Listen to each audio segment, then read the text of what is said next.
কিরে ভাই, বিদেশ কেমন লাগে? হ্যাঁ, কত করে তোরে কইলাম দেশে থাক, দেশে একটা চাকরি বাকরি কিছু কর, তা তো তুই কথা শুনিস না। তো বিদেশ যাও নেই লাগবো। আরে না না, কোনো কষ্ট নাই, আমি আলহামদুলিল্লাহ অনেক ভালো আছি। আচ্ছা ভাই, তুই আমার সত্যি করে কত, তুই বিদেশে কি কাজ করস? ওনে তো কাম নাকি? আরে আমি এখানে অনেক ভালো আছি, আমি সাহেব গো মতন থাকি, খালি দেখাশোনা করি। ভাই রে, দেশে থাকতে তো তুই নিজের কাপড় চোপড় নিজের জীবনে দোষ নেই, খাসও নাই তুই নিজের হাতে। এখন এই বিদেশে গিয়ে তুই কেমনি কি করস ভাই? আরে আমি এখানে আরামেই আছি। এই না, এখানে বসে গল্প করলে হবে? বস্তা মাথায় করে নিয়ে উপরে উঠাইতে হবে না? এত হয়রানি দেখলে বিদেশে আসছে কেন? দেশেই থাকতা। আচ্ছা ভাই, যাইতেছি। যাও যাও যাও, এখন যাও, কাজে যাও। ভাই, ভাই, আমি এটা কি শুনতেছি ভাই?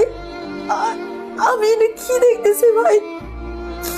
তুই বিদেশ মেয়ে ভার বহন করস ভাই, তুই বস্তা মাথায় উঠাস ভাই, তুই এত কষ্ট করস ভাই, তুই এত কষ্ট করস। যে মানুষটা দেশে মেয়ে হাত দিয়ে খাইতো না, সে সে ওই হাত দিয়ে বড় বড় ভার মাথায় নেয় ভাই। তুই কেমনে কেমনে এত কষ্ট করস ভাই? তোরা কষ্ট পাবি দেখা আমি কিছু কই না। জানোস আফা, আমার এইখানে অনেক কষ্ট হয়। জানোস, এত কাম করার পরও নিজের রান্না নিজে কইরা খাইতে হয়, হাতে পুরা ঠোস পইরা যায়, এরপরও কাম করতে হয়। আর কইস না ভাই, আর কইস না, আর সহ্য করতে পারো না ভাই। ভাই শোন ভাই, আমরা টাকা পাঠাইতেছি ভাই, তুই দেশে চলে আয় ভাই। তোর আর বিদেশ করা লাগবে না ভাই, তুই দেশে আয়, যা করবি ভাই তাতেই চলবো। তুই যদি বইয়া থাকো দরকার আমরা তোরে চালামো ভাই, তবু তুই দেশে চলে আয় ভাই।